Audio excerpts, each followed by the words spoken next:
Peoples of the universe, please attend carefully. The message that follows is vital to the future of you all. Yes, indeed. Yes, indeed. This is an important one. This is an important one that everybody should know and take to heart and think about often. Coffee's delicious. Coffee is delicious. One second. I'm just having my first coffee of the day. I've been fasting. It's Yom Kippur has just finished. 1 second. Oh, that's good.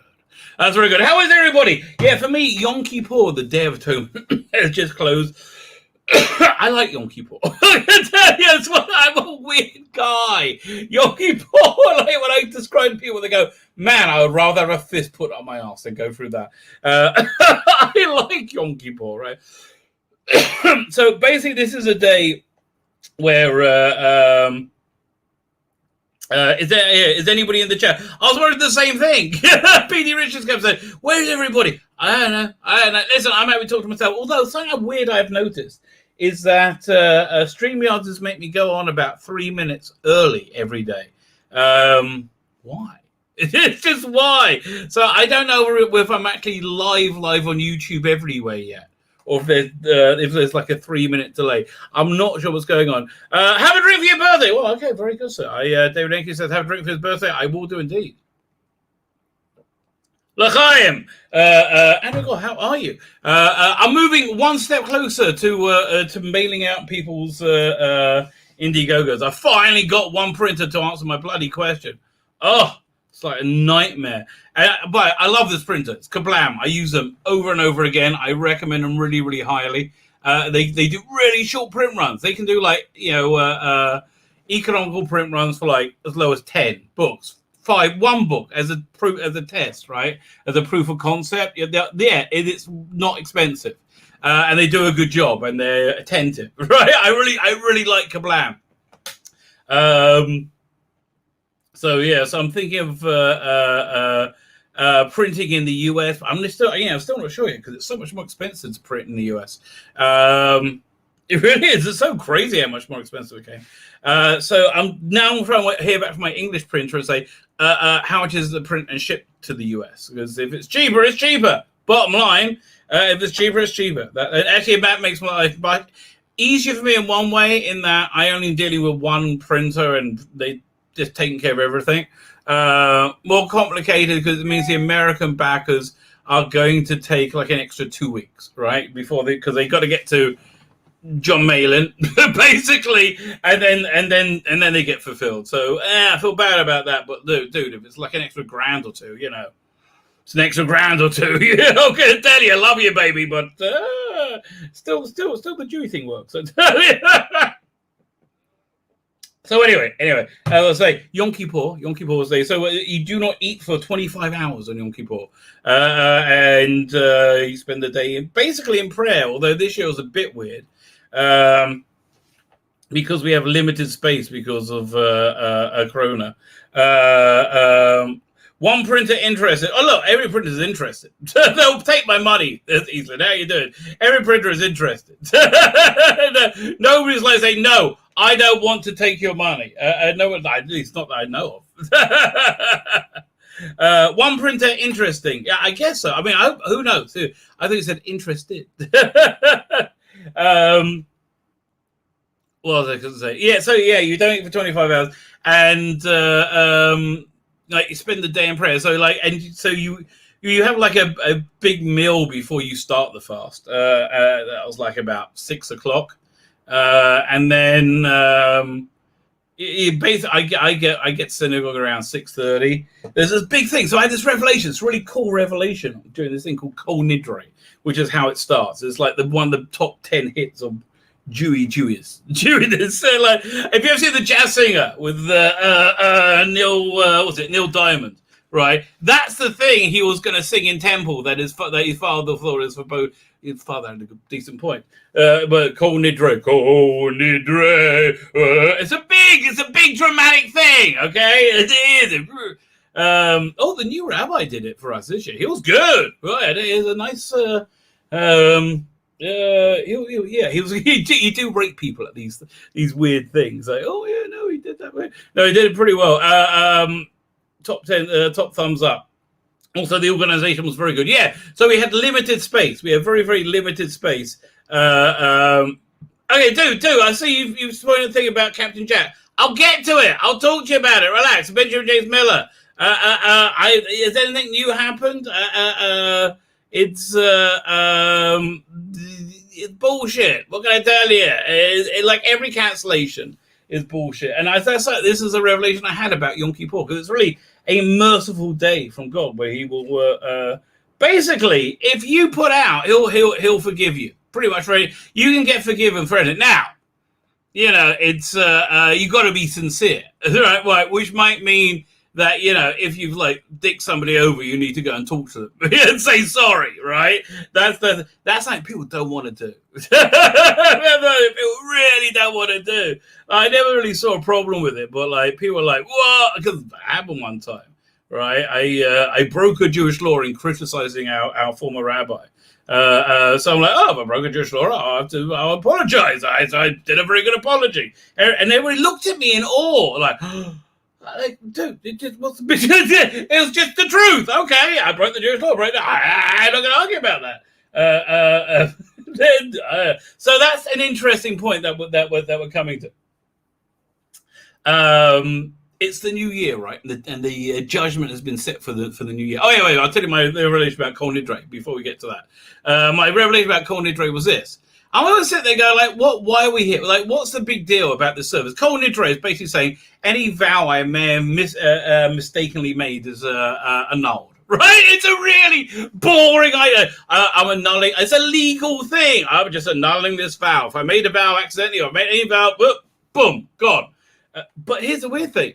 You did that a week ago as well. There's basically the same thing, but you do it as part of another prayer service. So like, it was an interesting idea. So then I was thinking about it as it was going on. And then I had this like real interesting thought that if you look at things from God's perspective, again, I believe in God. Now, God is infinite. God exists outside of time and space, right? So we are, I wouldn't say fleeting, right? I wouldn't say fleeting. I think we're important to God, right? I think we're part of God. But there's very little constant. There's very little repetition for God, because our lives are so fleetingly short. So then I thought, well, you know, I just thought, listen to this guy do this prayer service, Kol Nidre. Oh, Nidre. Has this big thing, right? Has this very famous tune in Jewish circles. Like, and I realized, like, if I close my eyes, I could be anywhere in time and space, right? I could be 100 years ago. I could be 500 years ago, right? This thing has been going on for thousands of years.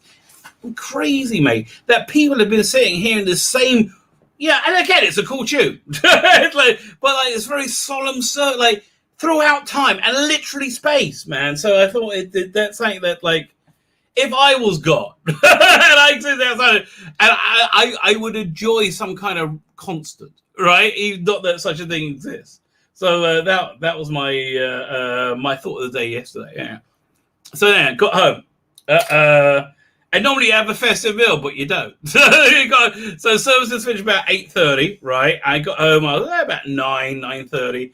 No, I got home about 8:45. Yeah, who cares? But anyway, I wait for my wife to go, and she's talking away, nattering away. That's what you do outside cinema. You go, you have a chat. Now, we went to different prayer services because we had limited space. So it's a logistical nightmare fitting everybody in. But which they did very well with, I think. Anyway, so by like 9:30, I went to bed. Do you know why I went to bed at 9:30? Other than I can't eat and I was knackered, I was tired anyway. I'll tell you why I went to bed at 9:30. Because I had to get up at 5 in the Saturday morning. Why do I have to get up at 5 in the freaking morning, man? It's because the prayer service officially begins at 6:15 for my group, right? The group I normally pray with, right? So we normally start at like 7:30. But 6:15 is a bit rough. But you have a preamble bit and a bit where you'll go, to get whatever. How's this one start? I can't remember. Nishmat. Yeah, it goes to that, all right? So you have a lot of like blah, blah, blah, blah, blah, mumbling first. Blah, blah, blah, blah. If you ever go to synagogue, feel free to mumble. Everybody mumble. Blah, blah, blah, blah, blah, blah, blah, blah, blah, blah. That's how it goes, right? That's basically what it is. But that mumbling takes about 20 minutes, half an hour. And if you're like crazy religious like me, yeah, you want to get that in. And I'm not the only one by long shot. Yeah, there was lots of people there. But I got that. Look, I left home and it was like 5:40 or something like that, right? Pitch black out, right? I get to synagogue. The lights aren't even on yet, right? So it's like, you're too early. At that point, you're too early. And I wasn't the first one. I want you to know I wasn't the first one, right? So, but the lights came on pretty soon. But like that's it. So we had to do that because this is a super long prayer service, right? This is normally about 4.5 hours. Like my son, who's in a rabbinical ceremony, will do a super long one. He'll do like a 7-hour one, right? And it's like. And I kind of like them. I have to tell you, I do, because you're not eating any. Like I like the songs. I like the meditations. It's a very holy day. I dig it, right? I do. I enjoy it. But we had to be done by 9 because the room is in contention. Because we have us, who are the 7:30 group, and the 9 o'clock group, and because we can't use the 7:30 room anymore, because it's not because you need like this big stuff adjacent to outside, so you can have people praying inside and outside, depending on where they are with Corona, right? It's again logistical nightmare. So normally the 9 o'clock group, if we haven't finished in time, they'll start outside and then they'll move in, right? But normally we're done, right? So we're done, but they have to normally wait. So they got a bit uppity about. They got the hump about a bit, and I think they had a point. And so we then had to leave at 9, and we finished outside, and they came in, right? Which is like, and I think again they had the point because they normally have to wait for us. But anyway, so I'm done by 9:30 in the morning. The next prayer service is at 10 to 5, right? Like normally I'm done by 12 and 1 or something like that. So I read a lot of SFX magazine. Did Doctor Who magazine come out? Let's have a quick look. Okay. So I'm just coming back online. In 1 second, we'll go to Pocket Mag. So I saw what's his name? Dan. What's his name? The new guy in Doctor Who. The Liverpool guy.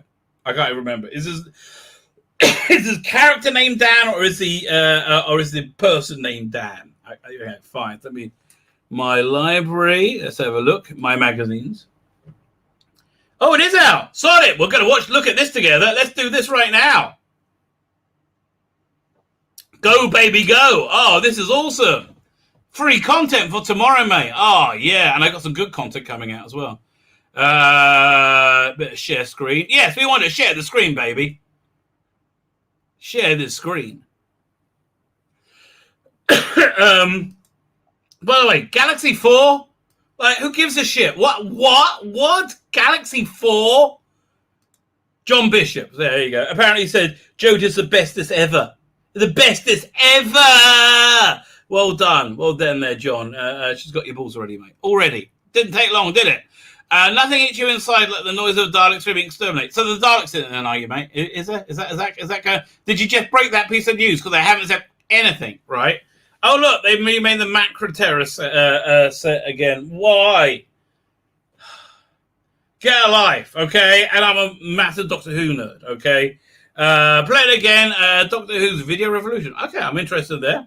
Black Powder. Oh God, that's what's the name story. Joy Wilkinson, Web Affair. I think what they've got to say about that. Wartime. Oh, I might watch a bit of Wartime. I've been doing some of the 90s videos. And Doctor Who Atlas. Here, let's just say hello to people in the chat so we can get everybody in there, baby. I didn't know we got a new Doctor Who magazine. And awesome, mate. Fine. As far as I know, everything about John Barrowman is bullshit, okay? I mean, yes, he got his dick out and waved it around. That indeed did happen. I wasn't there, but I believe it happened. Did Donald Trump screw a porn star? Probably. I wouldn't, like, none of these things surprise me, okay? But I'm more convinced that John Barrowman did indeed get his dick out and wave it around because he said, I got my dick out and waved it around. And everybody said, yeah, that's right. He did indeed get his dick out and wave it around. There doesn't seem to be any doubt on that. So he's pretended to be sorry. And he's like, I said, oh, I won't do it again. I spit out of line. Okay. And then everybody forgot about it until idiot children learned how to get go on unaided onto the internet. Right. One second. I've got to let me share an invite. And so now he's cancelled. Because bullshit. That's basically why, because of bullshit. Yeah, 1 second. Got to stop sharing the screen so I don't dox the guy I'm sending a link to. Okay? Did you see the wheels of my brain move around just now? That was crazy. Hey, this person, if you see this, you sent me a voicemail, but I can't play it because I'm online. Okay? But I'm sending you a link. Okay, you'll just tell me when you come on. Okay, that's fine. New Doctor Who magazine. Fine, let's go back to Doctor Who magazine. Doctor Who. I was saying hello to people. Oh yeah, so yeah, Yom Kippur. So then, basically, yeah, I just chilled out most of the day, because I slept for a long time. Read a lot of SFX magazine. Didn't realize we're getting a new Doctor Who magazine. I am stoked for this. But it's like, oh, there's going to be hilarity here. This is content. You see how I'm genuinely happy. I got content coming out. And I had quite a fair bit anyway. Is anyone in the chat? Yes, the people turned up eventually. Yes. Have a drink for my birthday. I'll do it again, mate. L'chaim. L'chaim, here's the knife. Andrew Goff, how are you doing, sir? Just ask there, how are you? Reminding me, my son's coming home. Okay, I got a grown-up job I need to do. Okay, this is coming full screen for this one. My son, my stoner son, and his stoner friends, who have literally built a house to get stoned in. Right? I'm not even joking. That's what they did. They built this house, and it's got rooms in it, and so it's like this the Zula they made. I do like these kids. Okay, so anyway, they're off to Dahab, right? I believe the Sinai. After we got this holiday of Sukkot coming up, I'll tell you more about that. So that all this stuff is weird, mate. All it's weird. Like basically now we've had like the stressful stuff of like Rosh Hashanah and Yom Kippur, the Jewish New Year, and the Day of Atonement. Now you get like in 5 days, you get like a party holiday where I shit you not, you've got to buy a palm frond like thing and a lemon and a few leaves and wave them around together. Crazy, mate. It's all crazy. Oh, where'd I go? There, I'm back. So anyway, he's got to go. He's been wanting to go to the Sinai for ages. And it's just a hippie paradise. Yeah, basically where they go. It's fine, whatever. But it's my job. One night, him and all his friends are going to come to my sukkah. Okay, you make a thing like this hut called a sukkah. I'll be live streaming from it so you can see it. It's like this boothy, but we've got a really nice one. And you decorate it, you put like these Christmas decorations up, and these little lights. You really do. Okay, and you got to be able to see the stars through it. You're supposed to sleep in it, but bollocks, man, I ain't doing that. I can't do that. I tried for a few years. I actually took Ambien to like help me fall asleep. I couldn't do it. Oh, nightmare. Hated it. And there's a thing, like, if you don't like it, you go inside, right? And I just, like, try to stiff it out. I couldn't do it. But, like, that's really the idea. You don't have to torture yourself. Anyway.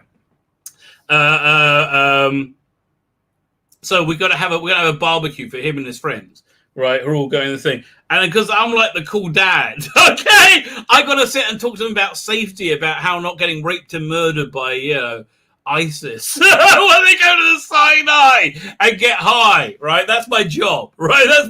That's my grown-up job I need to do. And I don't know, maybe I need to get high with them so they can get my bona fides, right? Merck said he is here. How you doing? A simple, polite, honest statement will astound people now. Yes, it will. Oh my God, they don't like that at all. They don't like reality, right? People don't like reality. Robbie Bottom is there. Hey, how you doing, Robbie? How are you? Evening also. Peter is saying to you lots of good things. hit the like button, hit the subscribe. And TC, I never liked rap, but after the stuff Nicki Minaj has been saying, actually, yeah, and did you see her get her ass handed to her instantly? You're not allowed. I'm telling you, we live in Hunger Games, mate. We live in Logan's Run. You're not allowed to dissent, right? It's crazy. You're not allowed to think for yourself. And listen, here's the truth. You know, the people who always scream about racism, they're all racist, right? And they think she doesn't have a right to talk because of her skin color. I'm telling you now. That's how these elitist pieces of shit actually really think. Right, we're the normal ones who go like, "What the? She could have an opinion, for God's sake." And I'm sorry, you know. What's talking about? She. I don't think she was pro-vaccine. It is what's going on with that. I think, but yeah, she got her ass cancelled. Like she's got her suspended from Twat. Lucky for her. Okay. I John Barrowman is doing okay after the scan. Yeah, dude, chill about John Barrowman. Oh my God. 3 times in like 7 minutes, mate. You need to look. Maybe you need to get your dick out a bit as well and wave it around. I think that's basically what you're trying to say, isn't it? Just do it on your own. Leave us alone, okay? Okay? Just like enough of the John Barrowman, okay? David Engels says something that's cool. I don't know what that was. Boo, Doctor Who magazine, boo. Yes, we're going to take the piss out of it. Darius Munchausen. How are you doing, sir? I hope you're happy. I pronounced your name correctly. I do like the adventures about Munchausen. That's how I learned to pronounce it. I learned to pronounce it from Jonathan Pryce, who said it very, very well in that movie, which he hated being in. Very, very good master, by the way, Jonathan Pryce, don't you think? I really think he nailed it. Okay, Derek Maris, you had officially had a troll create a fake account of you yesterday. You're a big hit big time now. Well done, sir. Chris Berger is here, letting us know about these important pieces of information. Jonathan Cox is here. There, just jumped. It was Mr. Jack on Hyde. Dear media, black people are allowed to own their opinion. No, don't go against the body. You get yourself cancelled, mate. We're living in Black Mirror, okay? We are in Black Mirror, okay? That's what's going on. Fine, I caught up with the chat. So what was I going to say? Yeah, so then at about 5 o'clock we got like the afternoon prayer, which has in it, you read the whole book of Jonah, which is like a big deal. Like it's like a big honor to whoever does that, and it's supposed to be like a good omen for prosperity. So people pay a lot of money for that. That's the big one. The other one people pay a lot of money for is Open the Curtain, which I had a meltdown, when I looked like I had to fight for it. For the final prayers of Neila, which I really enjoyed Neila. It's a great one. So, but again, I'm a bit of a weirdo. I like this religious stuff. But let's have a look at the bullshit that is Doctor Who magazine. Doctor Who. Why Galaxy 4, mate? God's sake, why Galaxy 4? Of all things. Oh, look, okay, fine. We're looking at Doctor Who episode guide. 1 second. What better stories could they have done? Doctor Who episode guide. I mean, I'm sure it's a bitch. And also the animation looks like bollocks. Doesn't it? It looks like shit, doesn't it? Not one of the good ones. I think, what's his name? Evil of the Daleks is going to be great. It comes out in a couple of days, doesn't it? I'm looking forward to that. Fine, let's have a quick look at... Well, first let's see what we're seeing for the second Doctor still. Would have rather had Wheel in Space, quite frankly. Redo Fuel from D, because that was shit. Or Abominable Snowman! God's sake! We could have a Yeti set. Or yeah, maybe you could do Web of Fear, redo that. That was garbage. Evil's going to be good. Faces one was good. Macro Terror is good. Moonbase is okay. Underwater Menace is that? Have they said they're going to do that? I don't think they said those two. And Power of the Daleks. Highlanders probably too many people. Right. So let's have a look at all the All the Billy Hartnell ones we don't have that I would rather have. Marco Polo, straight away. Like, bloody hell. Wouldn't you rather have Marco bloody Polo? God's sake. Red of Terror. They didn't do that one so well. Planet of the Giants. I mean, that reconstruction they did was fine. Quite frankly, on the DVD, that they did a reconstruction of it, of like making it into 4 episodes or something, and it was that whatever it is, that was fine. Dalek, that's a great story. Rescue Romans, where I have Web Planet, they have Crusade. That's the one I want. That's the one they say they can't do because it's too complicated. There's only 2 episodes. Crusade's awesome. Okay, the Crusade is just an awesome story. Galaxy 4. Why Galaxy? Like Mission Unknown? Like, firstly, we've got a bunch of good versions of that. No need to redo that. I just use that one the kids made. That's what I say. And I think that's the way to go with that. Myth Makers, yeah, I'll probably rather have that. Dalek Master Plan, rather that. Massacre's awesome. Yeah, Massacre's a way better story. Galaxy 4 sucks. I'm sorry. Cecil Toymaker, way better story. Savages, don't really remember it. I've listened to it. War Machine's great story. Smugglers, listen.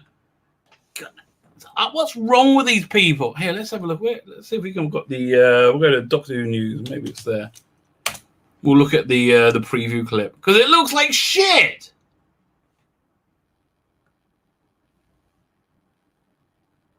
I mean, look, that's not good, mate. Okay. So, come on. Is this a YouTube window? And this is the one we don't actually see any animation. Yeah, it's like, it looks shit to start with. I mean, like, I'm really kind of mad about this. I mean, fine, in black and white, I live with it, but we don't really need this. And it looks like, I don't know, bad 70s, like educational animation. I don't get it. Why are you making it look different and shit? Yeah, this doesn't bode well, mate. I don't know. I mean, I've got to see him move and speak, but it looks pretty shit so far. Yeah, really, the Chumblies. We have to see the Chumblies. There's so many things they could have done that would be better. Yeah, November. And then you go, to really make me not want to buy it. And I guess I will. Bastards. Don't forget to click the link. Bet off! Oh, okay, so let's have a read, see what's in it. Okay, BBC Studios have announced that First Doctor story Galaxy 4 will be released as an animated reconstruction later this year. It just doesn't look that good, does it? Weird but true. Well, I have to be off in an hour because Dan's on. And he's got that, like, he's trying to set up that, like, 8 o'clock time zone. I really don't want to step them in, but I couldn't go any earlier because of Yom Kippur, as we have mentioned. Fine, let's have a look, see what you get with this thing. Oh, no, come back. There you go.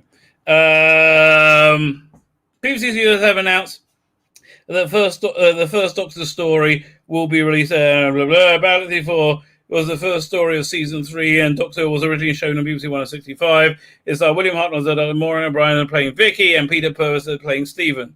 Story was wiped. Yes, we know. Okay, blah, blah, blah, blah, blah. The animated version of the story will be released in the UK on the 15th of November 2021. That's pretty soon. Now, BBC Studios have today released a sneak peek of what's included in the release. I mean, again, if that was a sneak, it really put me off. And it's not a great story. And I tell you, it's a story where they're supposed to have like 4 hot babes in it. You know, if you want to take creative license, I'm not going to complain there. But like, geez, this just looks like it's not going to be very good. Oh, who's doing this one? It doesn't look like it's the what's it called? It's the Evil of the Daleks one, right? The Evil of the Daleks, Macro Terror, that the Faces ones. They know what they're doing.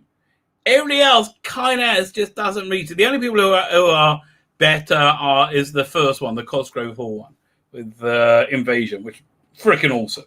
I wish they could afford to do that non-stop, right? I wish they could just do that as, again, I want to see a animated Doctor Who show now. I'm really kind of into the idea.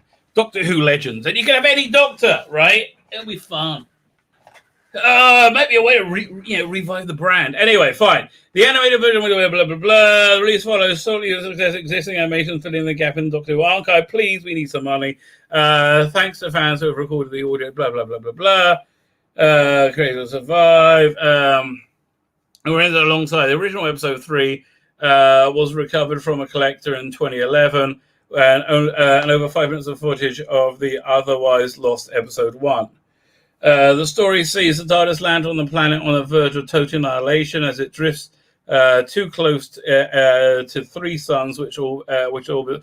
I mean, yeah, look, it was a trippy sci-fi idea, right? It's a bit boring. Okay, I'm sorry. It's like I guess it'll be good on acid. Not even weed. I think you need acid for this one, right? Otherwise, it's a bit. Whew. I mean, I hope they put it releasing in black and white as well. I'm not looking at this colored garbage. But I will tolerate it for the cover, and that's all. Where we go? Trapped on the planet with the mother Darwin's a race of warrior women. Ooh, I like a bit of warrior women. And the reptilian whales. This is too silly. The Darwins want to steal the real spaceship to escape the planet's death throes and enlist the Doctor's help. But when he is forced to give Maga, a cunning Darwin leader, keeps first Vicky and then later Stephen as a hostage. Even though the Doctor is determined to broker peace between the two sides in this conflict. I like that. It's very Doctor Who-y. And help everyone escape. Maga doesn't trust him or the reals. Okay, that's good to know. There we go. Where are we?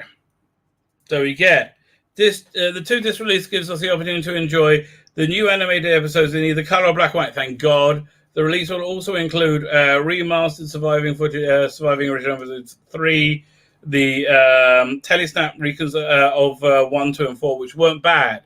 Those ones weren't bad at all, I have to tell you. Audio commentaries, making of documentary. Yeah, okay, fine, I'm buying it. Oh shit, it's the Gary Russell one. He's not very good. Gary, mate, you got to give this one up. You're not doing a good job. Yeah, the other ones you've done have been bad too. Hate to be the one to tell you, but yeah, they have been. Fine, let's have a look at Doctor Who magazine. Who's Doctor Who? You'll always be a friend of him. Who? Doctor Who. Oh, I can't wait for this. New Vorp. I think it's already arrived at my mysterious location. I love in the UK. Freaking love Vorp. Awesome magazine. Recommend it highly.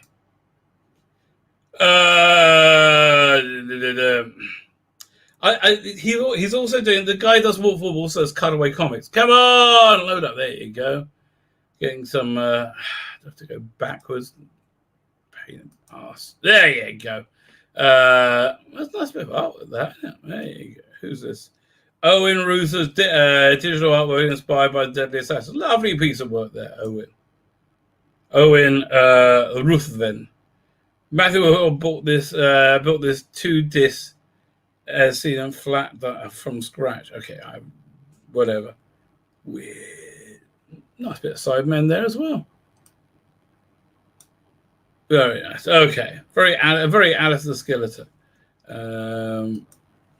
What we got? Dan Bishop. Oh god, okay, yeah, I'm so doing a video of the Dan Bishop interview. Yeah, I'm Dan Bishop. Icky Thumb. Oh, no, he's not Icky Thumb. Oh, come on. It'll take so long to load. Who's else in the chat? Gareth Morgan is in the chat. There was a talk of a Doctor Who animated series that would have had several Doctors possibly. Well, there was one that was pure bullshit, right? In the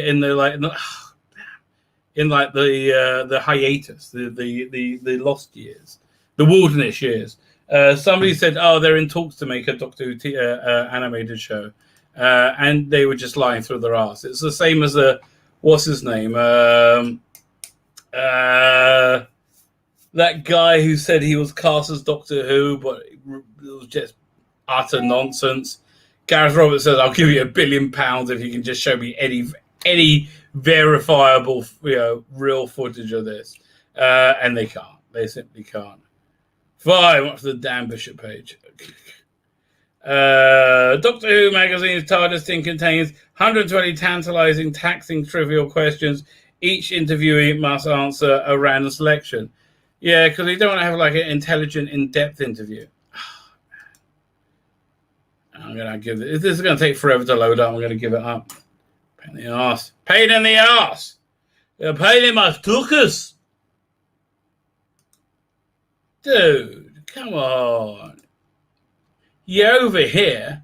Come on, I want to see Jodie's stupid face. No. Oh, there you go. There you go. Okay, we're getting there. We're getting there. Let's see if we can get all the pages working. That's probably wrong. 5. Yeah, we will be doing this interview. John Bishop is a lucky man, you poor bastard. 5 times, so he says 5 times, in fact, throughout the course of this interview. Okay. John, mate, you're not that lucky. I mean, I guess you are. Like, good gratitude is a good thing. No interest in this one, mate. You're not getting me on board with this one. The 11th Doctor Chronicles. It's really screwing up here. I'll just try and reload it. Let's just try and reload it. That's what I say.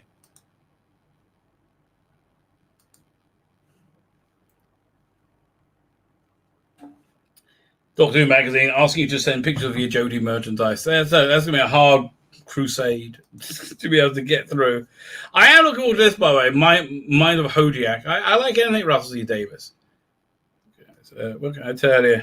What's this? A bit of Dalek action over here. Oh, yeah, they're just more ripping off those fans. So what they got over here in the trailer for the 11, the new Doctor Who audio drama? Didn't look that good. Special effects supervisor Danny Hargreaves talks about extensive work on Doctor Who and its spin-offs since 2005. That sounds interesting. Listen to Jess Jovnik's Doctor Who theme featuring music from 11 stories. Okay, I might do that. Something I would look at. Do it. And Vegan Entertainment Productions present Tale of a Time Lord, a fan film featuring a very surprising guest star. Okay, interesting. Dan Online's got an unexpected adventure in this fan-made YouTube animation. That Time I Met Doctor Who. I might look at that. I don't know. Okay.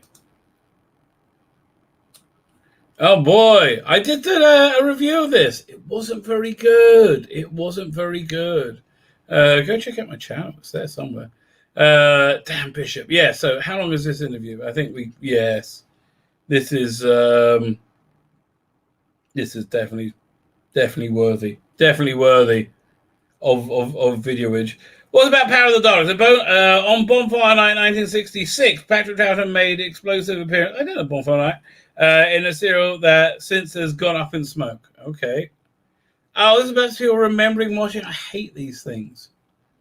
It's just like desperate content filling. Although I do like Macro Terror. Macro Terror is a good story. There you go. Good story with a very expensive shit villain. If you're hearing the great story, awful animation. Oh, what a tragedy! What a tragedy! The author's episode scattered the scattershot archiving and recovery of Doctor Who means a lot of stories are plagued with gaps. Eddie Robson talks fans through what they might remember as so-called orphaned episodes. Okay, so he's just talking about the years tapes, essentially. That's basically what it was. And then they did Lost in Time, right? Okay. It's okay, I guess. 332 centimeters, quite big. Oh, actually, cry. What's that in inches? VHR, yeah, I kind of, yeah. Okay, what I would do, I would buy them, I would copy them, then I would take them back and exchange them. It's because, like, yeah. And then I worked in a video store, so I didn't have to go to the buying them bit. I just copied them.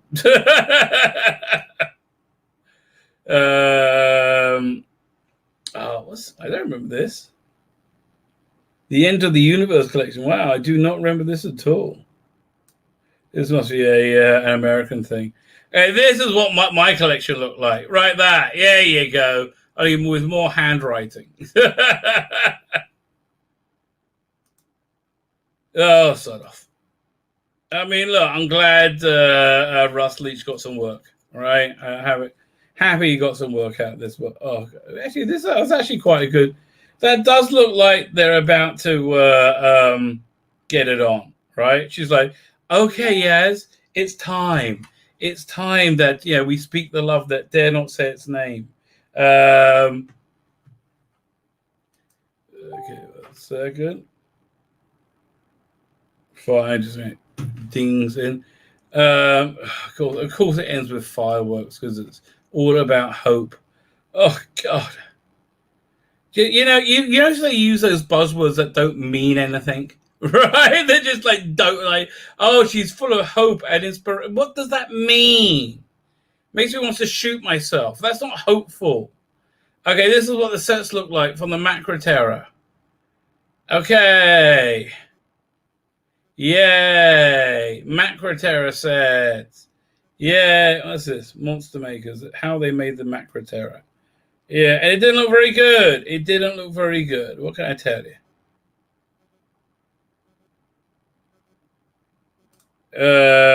More Macro Terror by Doctor Who audiobooks. Yay! Depth Charge. What's this? In 1972, members of the Doctor Who production team were alarmed to discover they were being scrutinized by Ministry of Defense. Rosemary introduced the previous untold story about the vacancy dozen. Oh, this is awesome. I'm definitely going to reread this one. This is not a bad issue, I have to tell you. For all my poo-pooing, no sign of Benjamin Cook yet. Oh, please. No one's to say. Why is nobody buying Edge of Reality? Exhibit A, right there. I don't know how to act. I don't know what his face is. It's, I'm better than you, smug, me. Whereas, oh, look, I'm Doctor Who, and I love being Doctor Who. Oh, gosh, he's so useless. Okay, that sounds an interesting story. Depth Charge. World building. The writer behind Doctor Who Atlas, a new book for younger. Oh, piss off! Leave me alone. And yeah, okay. Look, younger readers fine. I'm just kind of sick of younger readers. Oh, there we go. We're gonna get the other page in. No, I do love Web of Fear. Okay, I do enjoy a bit of Web of Fear. If I do this. It's worth watching Web of Fear, even with that awful. I mean, I wouldn't watch the awful animation. It gave me a bloody headache. Be frank. Oh, there you go. What's the reconstruction? But yeah, that whole attack on in Covent Garden.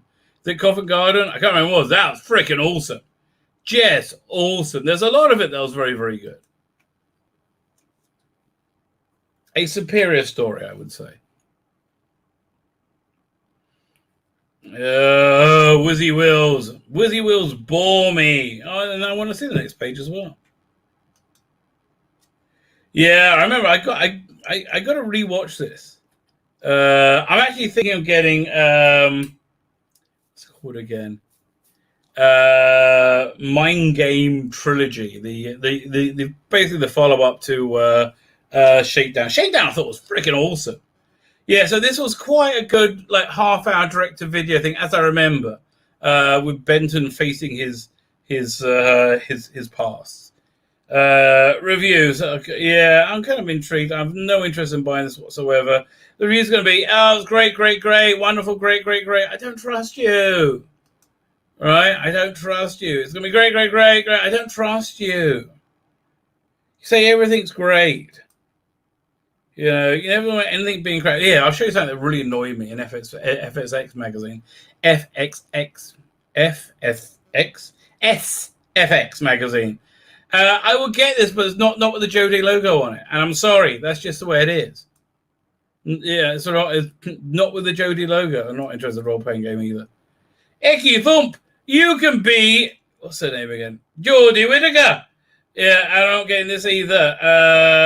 Yeah, been fooled too many times. Although I do like the whole third Doctor setting. Dalek Universe. We better see some bloody Daleks in Dalek Universe bloody 3. You know, not just like, oh, look, there's Mavellans. No, I want to see Daleks and Mavellans. Daleks, baby. What's the Ashes of Eternity? It's a CD. No interested. By Adja Joyner, whatever her name is. Oh, yes. Yes, the new content keeps it coming. Jeez, they all look like shit. It's incredible. Tony Selby. Oh, I love Tony Selby. Ray Holman interview. New costumes for old out. God, really? Angel of Death. God. But here, I'll show you that really annoyed me in this SFX magazine. We go to, I think it's this page.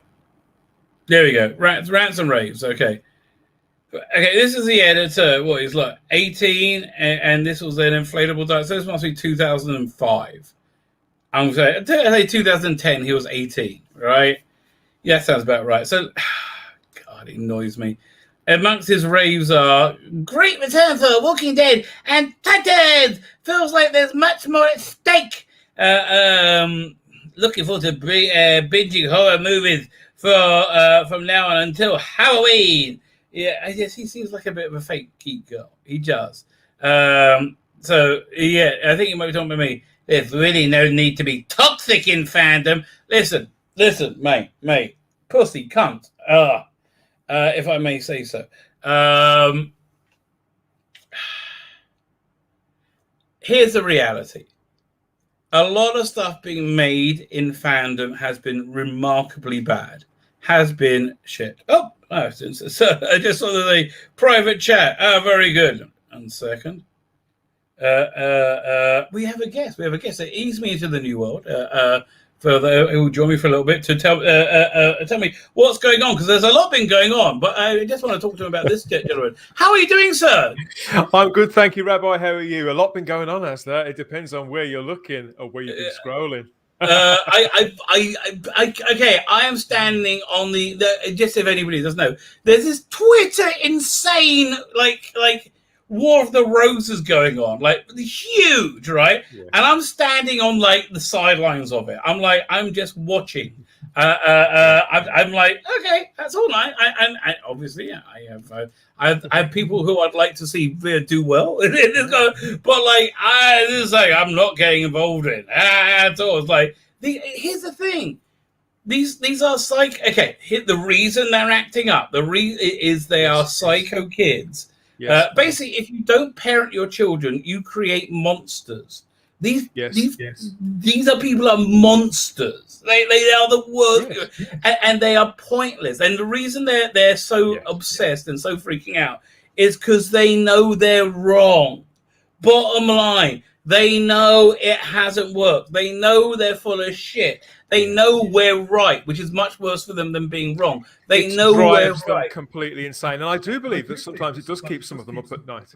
It does. Yeah, I'm sorry. Look, Doctor Who has been destroyed by Jodie Whittaker. It's just what's happened. It's not stunning and brave. It's not whatever you think it is. It's not. Okay? Anyway, so I was just talking about the Darren Scott, the editor the 12-year-old editor of SFX magazine. Amongst his rants, he goes, "There's really no need to be toxic in fandom. Just enjoy what you enjoy and let other people watch what they want." Okay, pussy cunt, if I may say so. Wow.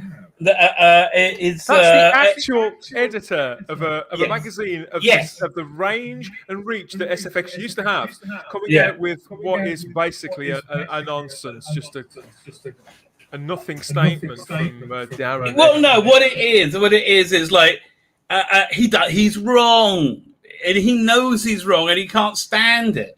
Okay, here's what's going on. They said all the crap that's been coming out for the last few years is stunning and brave, and anybody who doesn't like it because they're an icky wicky bigot. That's why they don't want them. They're not progressive. He's one of the many people who's let the progressiveness of it, which is idiot racism in my mind. They let the progressive of it kosher in, if you want the use of the word, utter garbage, right? Star Trek Discovery is utter garbage in every way, shape, and form. I haven't read this magazine for a few years, but are they towing the line with all of the arseholes that have taken over all of the franchises?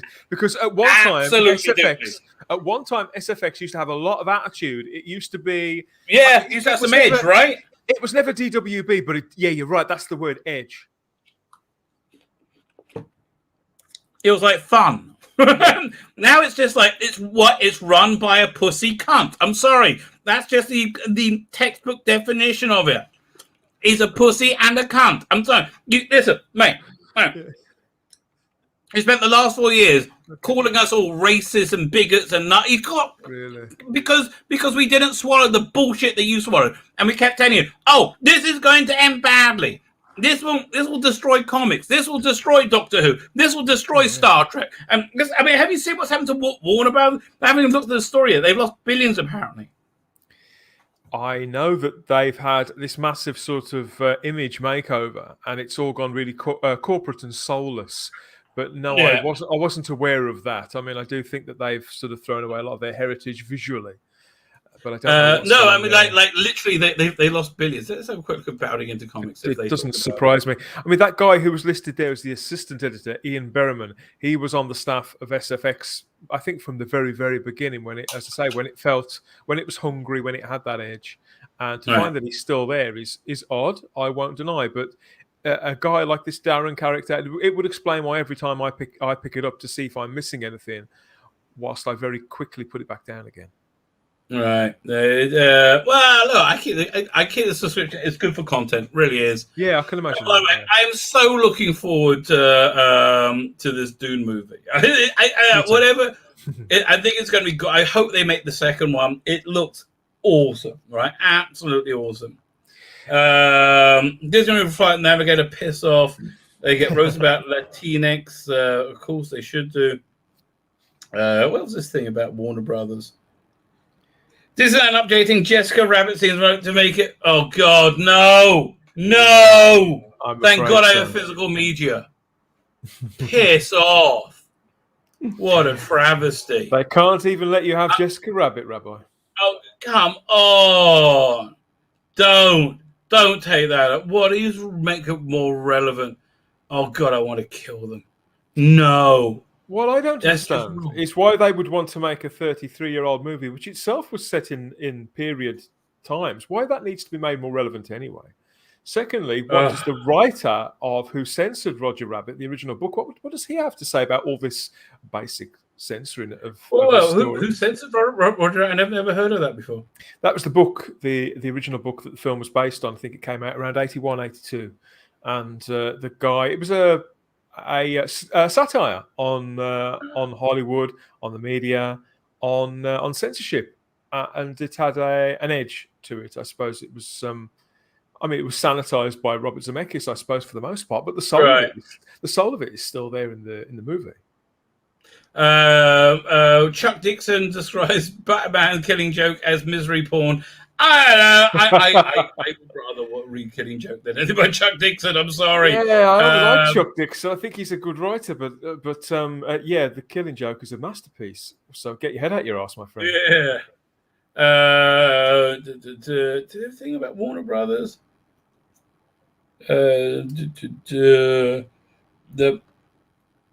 Colin Farrell, Penguin from Batman to get HBO spin-off series. I believe that. Really? Oh man, Predator 5. Well, that looks bad. Film was wrapped. Raven Simone wanted to make that so Raven character come out as lesbian in Raven's home spin-off. Why?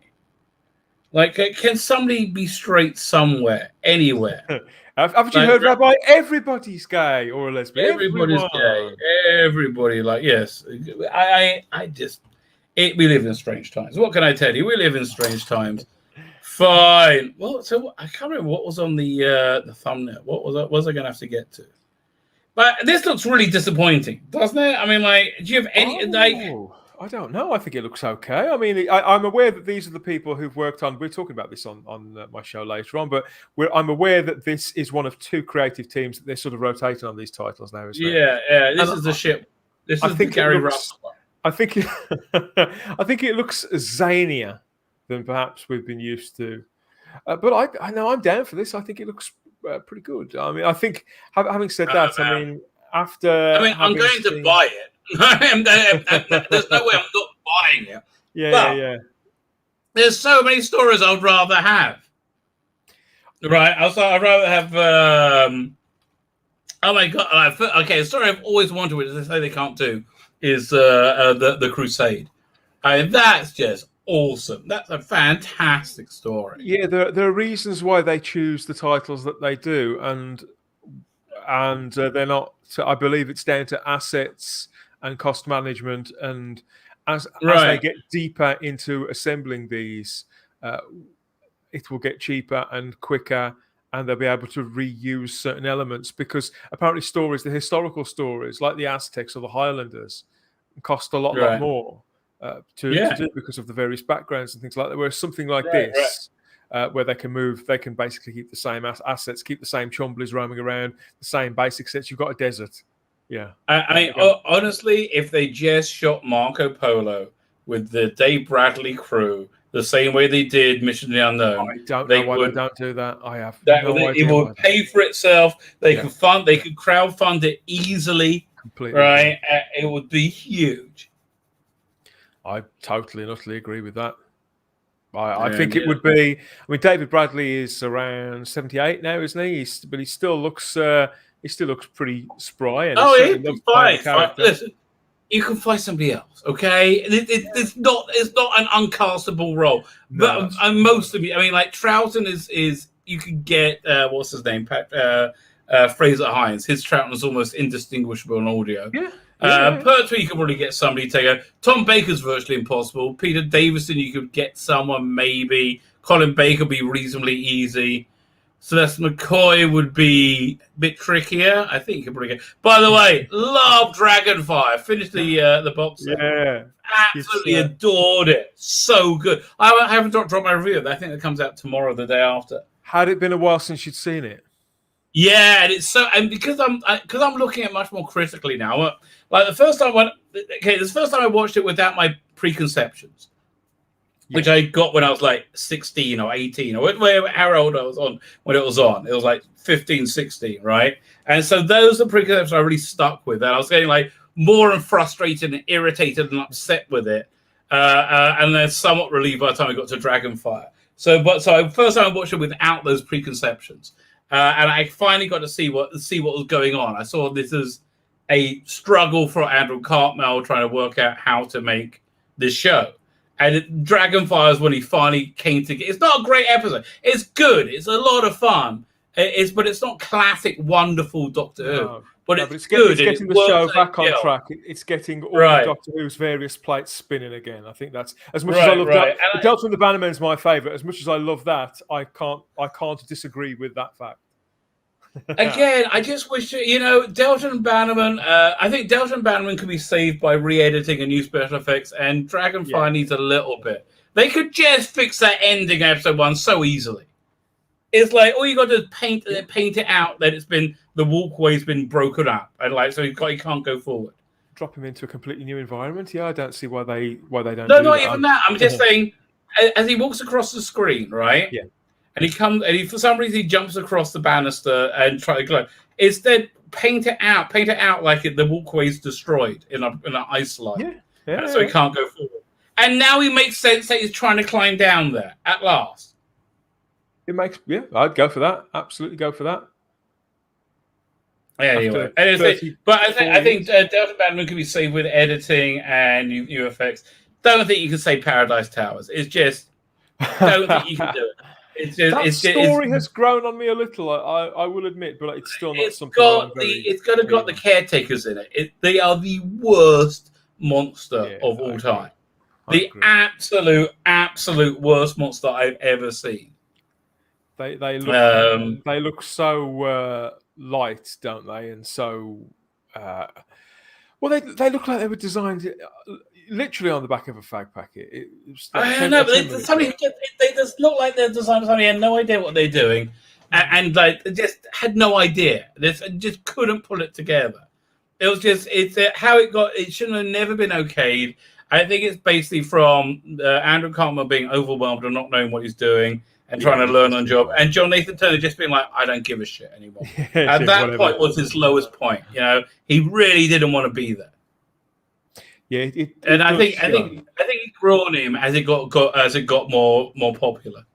I mean, can you imagine how it must have been for them working on that show, trying to turn it around again, knowing that nobody believed in it? Yeah, nobody really wanted it. Yeah, basically, he gave it to Andrew Cartmel to run. He was just like, I can't deal with it.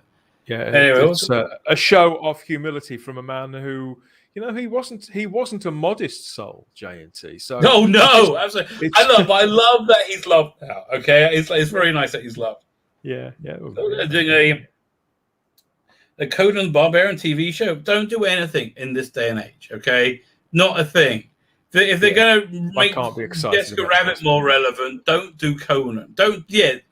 God, it has to be a female lead. Look, here's a new Conan. Okay, that's what Conan's going to look like now. There you go. Congratulations, Conan. Have you any strong feelings? I remember what I was going to show you. Yeah, one second. I was going to look at this thing in SFX magazine about the Dune movie. It looks freaking. They got some wonderful pictures in there. Yeah, I'm down for that. I mean, that and the Bond film, I'm going to be there. Oh god, the Bond film's going to be bad. I know, not you as well. No, it's going to be fine. No, okay. Here is the weird thing about this new Bond movie, right? It's everything you hear about, everything you see about it looks awesome. That trailer looked fantastic. Everything you see looks fantastic, right? Everything you hear about it sounds awful. But we're hearing a great deal that isn't coming through the blender of either the fandom menace, as much as I believe in the hashtag fandom menace. No. All through the media circus, where the mainstream media are landing on Phoebe Waller-Bridge and Lashana Lynch and ignoring everything else, and yet it's they are somewhat looking into it, aren't they? I mean, they're totally. I suppose they are. But at the end it's not like if that's the only story that all of these media outlets are willing to print, then what is the reception? That's the only story they're given. That is the only story they're being given. I don't believe that. I think it's the only story they're picking up on because they're all afraid to cover Bond without being called names. And I don't think and I also believe that most of the people working on those titles aren't actually interested in James Bond, are social justice warriors. Right. All of those media organs we know because we've seen some of our peers, our contemporaries, when they establish their own presence, how the people who work in those organs stamp down hard. We know they're all SJWs. We know they don't believe in characters like James Bond anymore. We know that they're all for the deconstruction of the male hero, and I think it's the best that they can come up with, and the only thing that they want to focus on, rather than something that to them is. Listen, I hope you're right, but I just think people, Lashana Lynch had the worst thing ever recently. Yeah, she's a moron. She's an absolute moron. She said, like, people in Hollywood, we stopped making movies for what people think they want, and instead we make movies for what we want to do. Yeah, and it's like, yes, that's why everything should. Having said that, this looks awesome. Look at the design work on the. It looks absolutely fantastic. I mean, both this and the Bond film were shot. The Bond film was actually shot 2.5 years ago. This was shot not far off. and in a bubble too. Denis Villeneuve worked. This was an entire world and a closed off production that they had. I mean, I know that the culture war was already going on, certainly while this was being made, but I don't think he gives a flying what about. I don't think. Well, I think he does this. He's in the currents of the world. Like, I think making Liet Clean's a black woman, I'm fine with it, but I think it's just because it's what you have to do. I love the design of the still suits. I mean, they just all work so well. Me too. Yeah, me too. And the Harkonnens look fantastic. Harkonnens. Yeah. Yeah, it's the new league. Like, as long as it's like it's not agonizingly shit, which it often is when they cast a black woman for no apparent reason. That girl who was in the Doctor Who story, Waters of Mars, you just had on the screen before. I mean, I think she's great. She's a brilliant actress, and I think that virtually everybody, every person that I've seen, I'm not a big Dune fan. So I don't really know who they've swapped and who they haven't, and what they've changed up and what they've done. I love Dune. Great book. I mean, it's one of the few books I've read and really adored. I read it when I was about 12, and it went completely over my head, and I never. I read it when I was about 19, 20, and it was perfect time. Yeah, look at that! Oh man, look what was it? Great, and every bit of casting stuff. I just heard that the chief. Was it Baron Harkonnen has this Mentat. Mentat are these human computers who are like creepy. So it's being played by David Datchman, the guy that played Polka Dot in. He's really good. Yeah, I've seen him in lots of things. He's really going to be great. Every bit of casting I hear says that sounds perfect, right? Every bit of casting. Like Skellen Skarsgård as Baron Harkonnen, or Hulk Harkonnen, whatever you want to pronounce. Yeah, sounds fantastic. And it's not over-designed. I mean, I've got a lot of time for everything that David Lynch did, but this isn't over-designed. You can see that he's treating this like a serious drama that just happens to be set. Yeah, no, this is a real one, and I love Duncan Idaho. And like, I hope they go for 20 years and have done, because the Dune series, you bring back like character like Duncan Idaho. He's killed off pretty early on in the book series, and they bring him back in the second or third. I think the second book maybe, or the third book. I only ever got 2 books in, and it's all, I can't remember anything about it. Dune Messiah, that's the second one. I read that, but that was where I dialed out. Yeah, that was basically that was just an epilogue, basically, to Dune. It was and sets up Children of Doom. But I do like how they bring back characters that like hundreds of years later. So yeah, I like how they Duncan Idaho. They have great casting there. I'm really hopeful. Stilgar. It's all like everything is perfect. I'm really hopeful for this, partly because the fan base. It's one of the fan bases that's been waiting the longest and been done a disservice. There's been, I thought that the miniseries was quite good, but obviously it was just a miniseries. I love the miniseries. They have it in this issue. Yeah, this miniseries I think was great. You can see why. And I like the sequel as well. I don't think I ever saw the sequel, but I did. Oh, it's good. It had James McAvoy as his grandson. Yeah. It was Children of Doom. Yeah, we'll get them in the second one. With this, I think that there could be something here, and I've always felt about it that it could be 20 years after Lord of the Rings. This should be the next big thing. Not, I'm not particularly interested in the new Matrix movie. For me, the Matrix is. That looks awesome. I think the trailer looks okay. But I can't say I'm that interested in it. I think I'll watch it when I watch it. It looks. I can't wait. It looks like an exercise.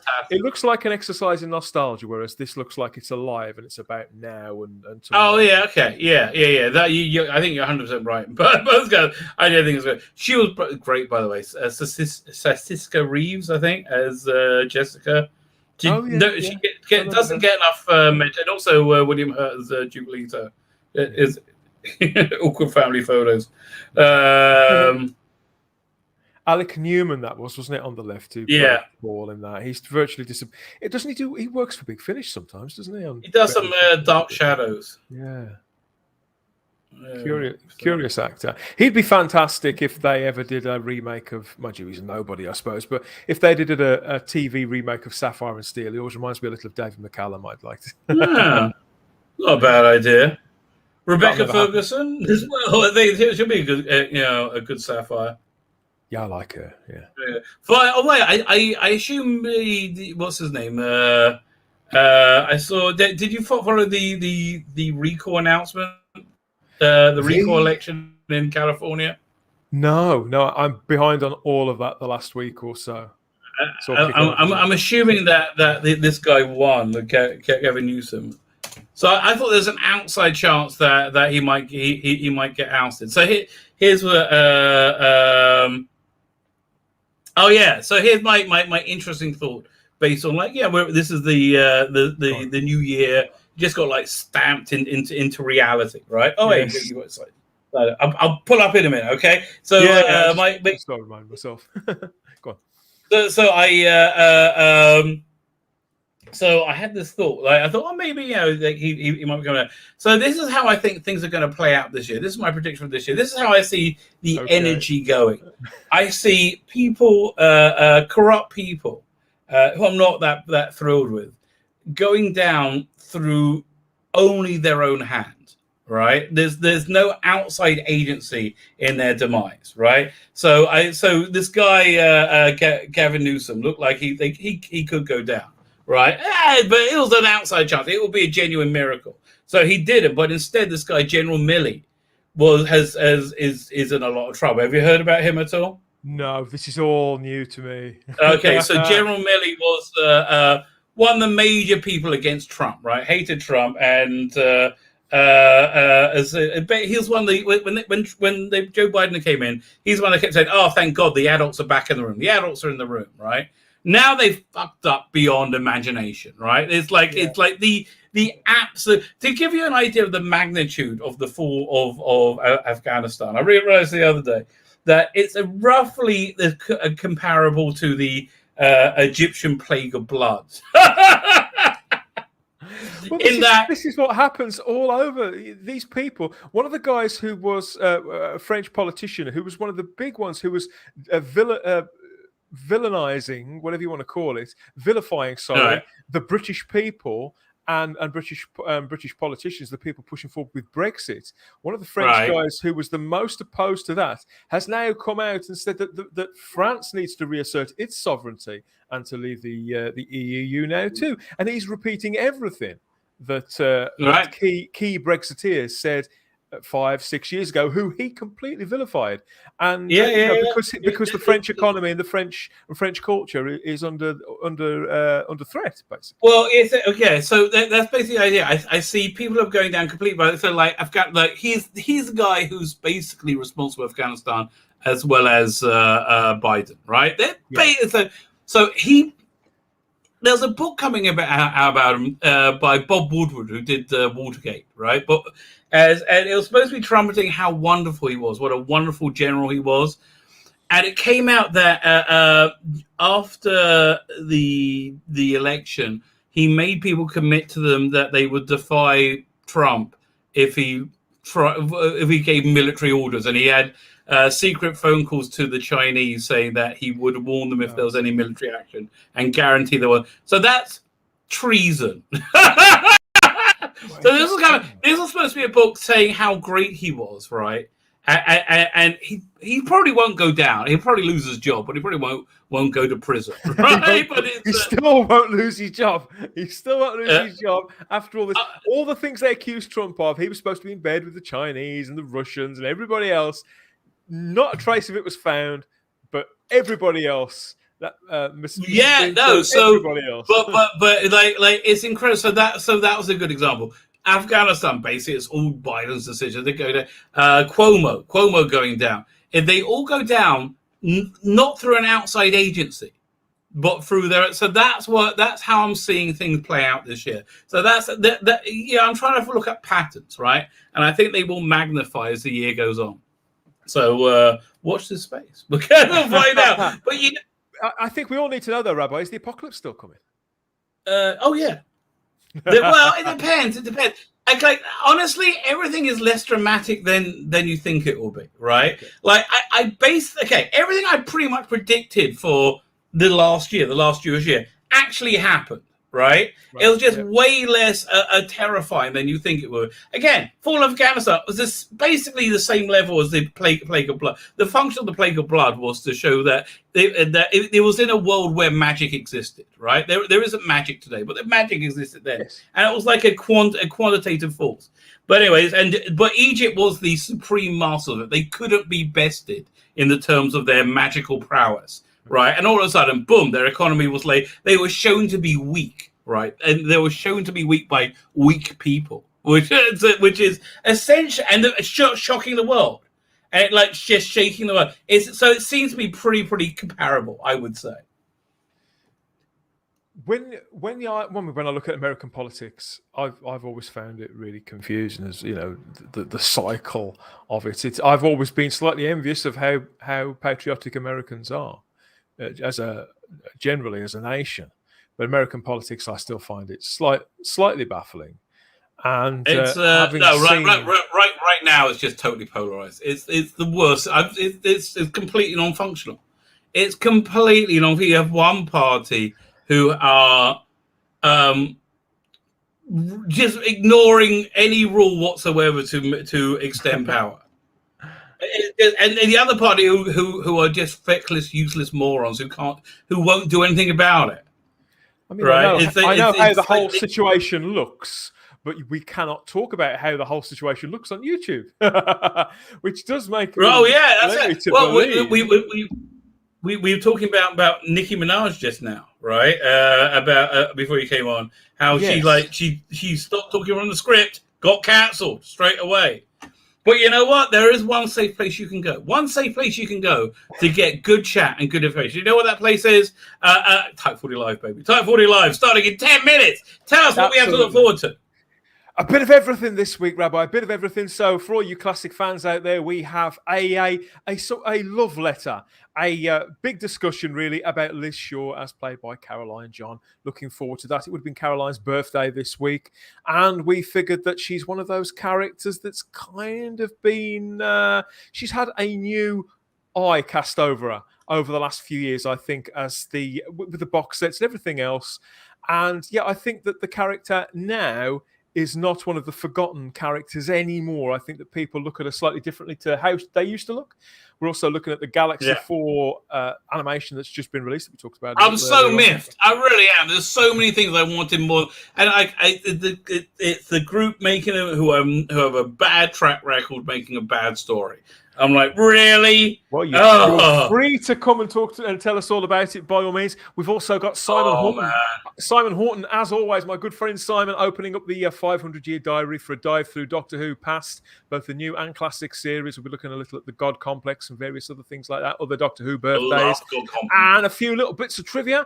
And there's lots of merchandise as well. Oh, and there's Rhys Ifans as well. Is Rhys Ifans going to be the next Doctor? Is there remotely a chance that could happen? No. So there's all of that, plus banter, common sense, and lots more coming in Type 40 Live at 8 o'clock tonight. What's the Tom Baker thing?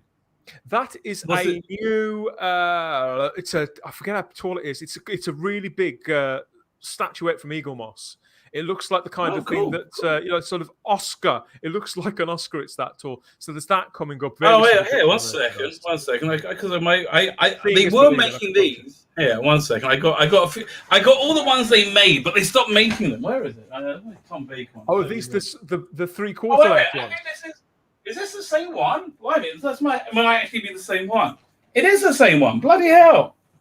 So Eagle Moss are putting this out now. This is really interesting. I hope they put out the other prototype. I think it's either Eagle Moss or Hero Collector. I can't remember. Right. Oh, well, it's wonderful to have these sculpts. I've got it all in my notes. There you go.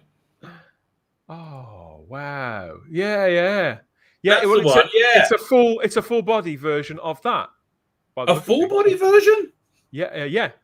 Oh, blimey. That looks cool. Okay.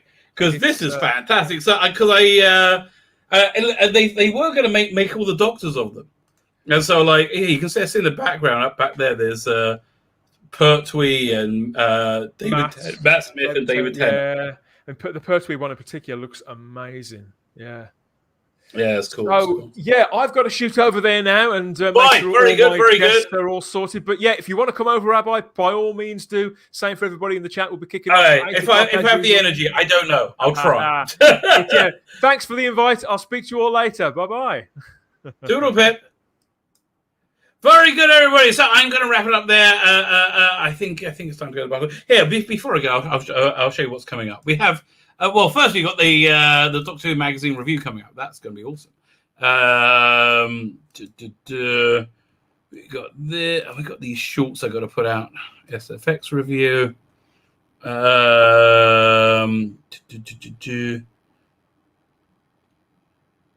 thought I had more of this ready. 1 second. Yeah, no, I definitely got more on this. Well, here it is. That's what I was looking for. Man, that's annoying. 1 second. We'll try this again. Here he comes. I think I'm on Father Miller's channel tomorrow. Here we go. Just opening up. Talk amongst yourselves. Oh, here we go. Fine.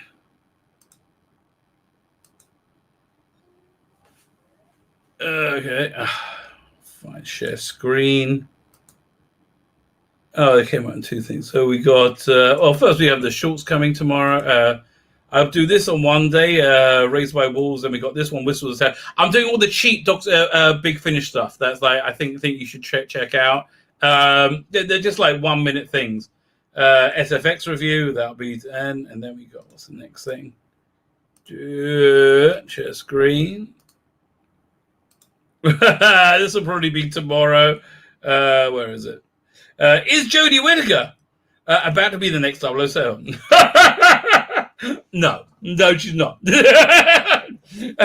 Anyone can be basically Lasana saying anybody can be 007 today. A man, a woman, a moron. Icky thump comes says Jodie Whittaker. I think she's talking about me.